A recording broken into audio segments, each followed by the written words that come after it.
सारखंच ठेवून जा किंवा तुकाराम महाराजांसारखं वाटून जा. साधना आपण आपल्यासाठी निर्माण केली, त्याच्या किती अधीन जावं. साधनांवरती आपली पकड असावी. आपण ठरवावं किती वापरावीत, कुठे वापरावीत, कशासाठी वापरावीत. जेव्हा साधना आपल्यावरती अधीन व्हायला लागतात ना, त्यावेळेस जगण्यातली मजा संपून जाते.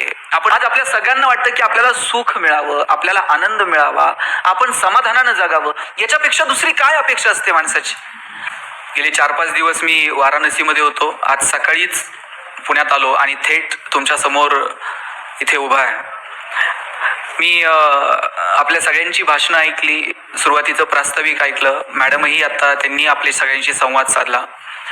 तुम्ही सगळी माणसं ही प्रकाश देणारी माणसं आहात. रवींद्रनाथ टागोरांची खूप सुंदर कविता आहे. त्या कवितेचा भावार्थ असा आहे, मावळतीला जाणाऱ्या सूर्याने एकदा प्रश्न विचारला होता, मी गेल्यानंतर या जगाला प्रकाश, अंधाराला भगदाड पाडायचं काम केलं. मला वाटतं सूर्य मावळल्यानंतर या जगाला प्रकाश देण्याचं काम जर कुणी केलं असेल, नाही सूर्य बनून आपल्याला जगाला प्रकाश देता यायचा, पण आपल्या आपल्या गावात, आपल्या आपल्या कार्यक्षेत्रात आपण जगाला प्रकाश देण्याचं काम करत आहात. त्याबद्दल मी पहिल्यांदा आपणा सर्वांचं मनापासून कौतुक करतो. ज्ञानोबांनी सांगितलं, दुरितांचे तिमिर जाओ, विश्व स्वधर्म सूर्य पाहो, आणि मग काय असेल ते जो जे वांछिल तो ते लाहो प्राणिजात. ज्ञानेश्वरी आपण सगळ्यांनी वाचली असेल, सगळी जरी वाचली नसली तरी पसायदान त्यातला आपल्या बहुतांशी लोकांच्या पाठ आहे. आणि त्यातली आपल्या सगळ्यांची आवडती ओळी जर कोणती असेल तर जो जे वांछील तो ते लाहो प्राणिजात. माऊलींनी थेटच सांगून टाकितलंय, ज्याला ज्याला जे जे हवे ते मिळू दे. याच्यापेक्षा आणखी काय हवं असतं. परंतु माऊलींनी त्याच्या अगोदर सुंदर मेघ मारून ठेवली आहे, ज्याला ज्याला जे जे हवे ते मिळेल. पण कधी मिळेल. दुरितांचे तिमिर जाओ, विश्व स्वधर्म सूर्य पाहो, आणि मग जो जे वांछील तो ते लाहो प्राणिजात. माऊली सांगतात की अंधार दूर हो दे, तिमिर दूर हो दे, अज्ञान दूर हो दे, विश्वरूपी सूर्याचा उदय हो दे, आणि मग ज्याला ज्याला जे जे हवे ते मिळू दे. मला वाटतं की आपल्या आयुष्यातला अंधार दूर झाला, अज्ञान दूर झालं, तिमिर दूर झालं की मग आपल्याला जे जे हवे ते मिळणार आहे, असं ज्ञानोबा माऊलींनी सांगितलंय. आज आपल्याला सगळ्यांना कशाची अपेक्षा आहे. आज आपल्या सगळ्यांना वाटतं की आपल्याला सुख मिळावं, आपल्याला आनंद मिळावा, आपण समाधानानं जगावं. याच्यापेक्षा दुसरी काय अपेक्षा असते माणसाची. लहानपणी आपण आईसोबत मंदिरात जायचो. आई काय म्हणायची, देवासमोर हात जोडा आणि म्हणा, देव बाप्पा कशात ठेव, सुखात ठेव. आम्ही आमच्या आजोबांसोबत जायचो. आजोबा सांगायचे, देवासमोर हात जोडा आणि म्हणा, देव बाप्पा सुखात ठेव. सुख या शब्दाचा अर्थही नीटसा कळत नव्हता. तेव्हापासून तर आयुष्याच्या शेवटच्या श्वासापर्यंत आपल्या सगळ्यांची अपेक्षा असते, देवानं सुखात ठेवावं, आपण आनंदी राहावं. जगात असं कोण आहे का की ज्याला वाटतं की आपल्याला दुःख मिळावं. हा, 2-5 लोक असतील की ज्यांनी भगवंताकडे दुःख मागितलं, पण त्यातही सुखाची अपेक्षा होती. कोणती भगवंताला म्हणते मला प्रचंड दुःख दे, पण तिला ठाऊक आहे की दुःखाच्या काळात कृष्ण धावून येईल आणि मग कृष्णाला पाहण्याचं सुख मिळेल. तुका म्हणे करी फकीराचे परी, रात्रंतीस हरिनाम राहू मुखी. तुकाराम महाराज म्हणतात, भिकाऱ्याचं कर, फकीराचं कर, दारिद्र्य दे, पण तुझं हरिनाम मात्र मुखात राहू दे. एकीकडे दुःख मागितलं, पण कुठे ना कुठे एक सुखाची, एक आनंदाची अपेक्षा प्रत्येकाला असते. आपल्या सगळ्यांना आनंदी राहायचंय, खरंच राहायचंय. मला एक सांगा, आपल्याला आनंदी राहायचंय का आपण आनंदी आहोत हे जगाला दाखवायचंय. राहायचंय खरं. मग आनंदी राहणं खूप सोपं आहे. आपली गडबड कुठे माहितीये का, आपल्याला आनंदी राहायचं नाहीये, आपण आनंदी आहोत हे जगाला दाखवायचंय. तुम्ही बघा, 10-20 लाख रुपये खर्च करून आपण परदेशात ट्रिपला जातो, तिथं काही बघतच नाही तो माणसं. फोटो काढताय, स्टेटसला ठेवताय, फोटो काढताय, स्टेटसला ठेवताय. बरं, आता स्टेटस ठेवायची सुविधा आहे, ठेवलं तर त्यात वावगं काहीच नाही. पण खरं दुःख कुठे माहितीये का, ज्याच्यासाठी स्टेटस ठेवलं त्यानं जर बघितलं नाही ना, सगळ्या ट्रिपचा खर्च वायाला गेला की अशी भावना होते माणसाची. मग अडचण कुठे आहे. आनंदी राहायचं सोपं आहे हो, पण आनंदी आहोत हे जगाला दाखवण्यासाठी जी गडबड चालली आहे ना, तिथे सगळं अवघड आहे. साधनं वाढत गेली पण आनंद किती होरपळत गेला. आपण थोडंसं शोधून बघूयात. पूर्वी संवादाची साधनं कमी होती हो, माणसं थेट एकमेकांशी जाऊन बोलत होती. फार लांबच्या अंतरावर असतील तर पत्र पाठवत होती, पत्राची वाट पाहणं होतं. पोस्टमन जर पत्र घेऊन आला आणि आईनं जर ते पत्र वाचलं, आई पोस्टमनला म्हणायची, बस बाबा चहा घेऊन जा. संवादात मजा होती, संवादाची साधनं नव्हती. आता संवादाची साधनं अपार आहेत, पण संवाद कधी संपला हेच कळलं नाही. मोबाईल तुमच्या माझ्या हातात आलेलं किती सुंदर साधन आहे, विदिन अ सेकंद तुम्ही जगापर्यंत पोहोचता. पण त्याचा इतका अतिरेकी वापर सुरू झाला की त्याचे दुष्परिणाम आता पाहायला मिळाले. ज्यानं मोबाईलचा शोध लावला त्याचं परवाचं स्टेटमेंट आहे, पश्चाताप झाला मला हे गॅजेट तुमच्या सगळ्यांसमोर आणून. वय वर्ष 0 ते 11 वयोगटातल्या लाखो मुलांचे डोळे निकामी झालेत, एवढा त्यांचा स्क्रीन टाइम वाढलाय. मैदानावरती जाऊन खेळायला पोरं तयार नाहीत, घरातून पोरं मैदानावरती जातात आणि तिथे बसून मोबाईलवरती गेम खेळतात. 2-2, 2.5 वर्षाच्या पोरांच्या हातात तुम्ही मोबाईल देऊन टाकले आणि बाप असं कौतुकानं सांगते ना चौकात, मला कळत नाही ते त्याला कळते ना ते मोबाईलवर. ताई मला सांगा, मूल रडायला लागलं, लहानपण तुमचं मूल लहान असतं, रडायला लागलं, रडायला लागल्यानंतर तुम्ही काय करायचं, त्या मुलाला जवळ घ्यायचं आणि जवळ घेतल्यानंतर ते मूल रडणं थांबवत होतं. ते जवळ घेतल्यानंतर ते का रडणं थांबवायचं माहितीये? आईच्या गर्भात असताना त्या पोरानं पहिल्यांदा काय ऐकलंय? आईच्या हृदयाचे ठोके ऐकलेले आहेत. त्याला ते इतके परिचित आहेत 9 महिने की त्याला जवळ घेतल्याबरोबर आई त्या बाळाला कळतं की अरे माझी आई आहे, आणि ते पोरगं रडणं थांबवत होतं. आता मला सांगा, मूल रडायला लागल्यावर आई काय करते? आता हे मी सांगितलं का कुणी सांगितलं?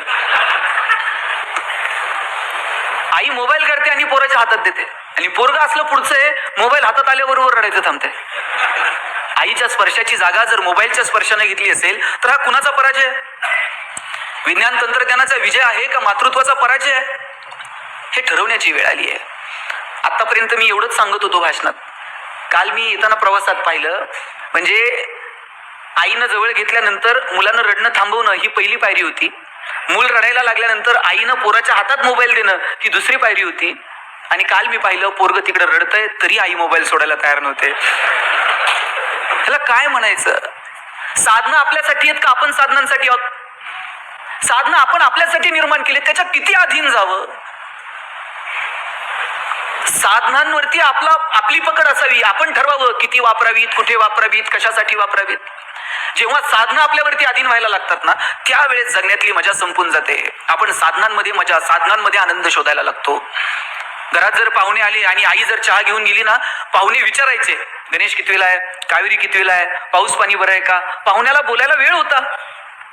आता घरात जर पाहुणे आले आणि आई जर चहा घेऊन गेली, पाहुणा असलं काहीच विचारत नाही, गणेश कितवीला आहे, पाऊस आहे का, पाणी आहे, त्याला काही घेणं देणं नाही हो. आई चहा घेऊन गेली का पाहुणा पटकन विचारतंय, तुमच्याकडं छोट्या पिनचा चार्जर आहे का? हे अस्वस्थ आहे. आणि याच्या अस्वस्थतेचं कारण काय?